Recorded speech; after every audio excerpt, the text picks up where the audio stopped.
Morgan Fiedman. And I'm Tajer Smith, and today we have updates on the serial dollar store robbery case. This past Tuesday, the culprit, Scott Carpenter Jr., was sentenced to 28 years in federal prison.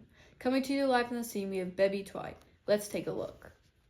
Thanks, Morgan. I'm here now at one of the 13 dollar stores that was robbed over a period of years, ranging from 2018 to 2021. Carpenter would wait outside the dollar stores for the closing cashier to make the night deposit before he would make his attack. We have one of those victims here now. Could you tell us, going back to that night, why do you think it took police so long to make an arrest?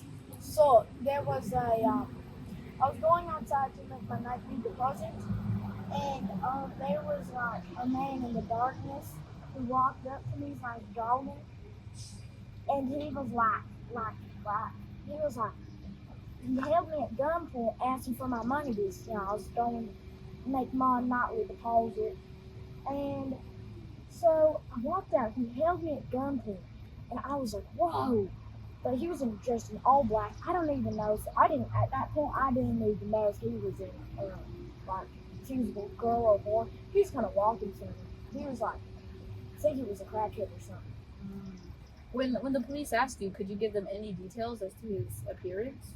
No, it was an old black. I couldn't really tell if he was short or not because it was at night. Not only was he unable to be identified by victims, his choice to only rob cashiers rather than the store itself meant that no DNA evidence was left behind for police to use to find out who he was. The crimes were also spread out across many areas, including Lakeland, Auburndale, St. Petersburg, Tampa, Brandon, Suffolk Hills, Gibsonton, and Temple Terrace, making it difficult for investigators to connect and investigate. With so many police departments being involved, it also hindered communication about the details of each individual crime between counties, delaying the arrest.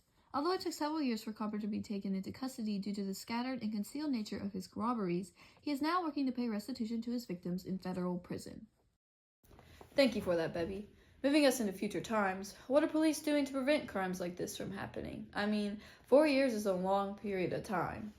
Well, this case has actually gone on to be a part of the state program by the name Project Safe Neighborhoods, or PSN, along with other recent cases such as the case of Johnny Lee Smith, the 43-year-old career criminal from Pensacola, who was sentenced to 15 years in prison for illegally possessing a firearm and ammunition, as well as the 12 defendants sentenced in February for gang-related activities such as drug trafficking and firearm possession.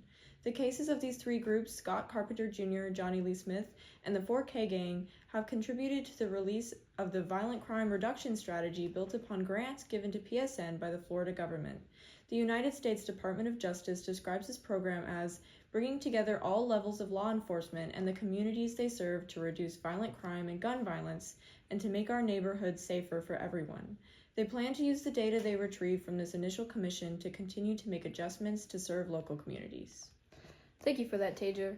Coming up after this break, an interview with the Florida woman who called 911 over stolen marijuana.